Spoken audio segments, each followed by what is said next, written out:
Si fudud ku baro jumlado English ah ee la adeegsado marka aad guriga joogtid. Bring me water. Bring me water. I keen biyo. Bring me I keen water biyo. Give me that plate. Give me that plate. Isi saxankaas. Give me isi that plate saxankaas. Plate waa saxan. Fetch me some water. Fetch me some water. Iso dhaami xoogaha biyo ah. Fetch me iso dhaami some water xoogaha biyo ah. Open the window.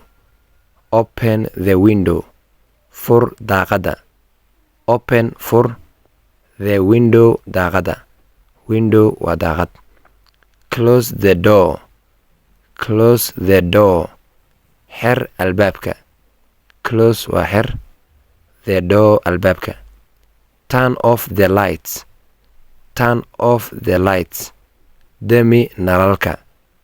Turn off waa demi the lights nalalka. Turn on the TV. Turn on the TV. Daar TV-ga. Turn on waa daar the TV TV-ga ama telefishinka.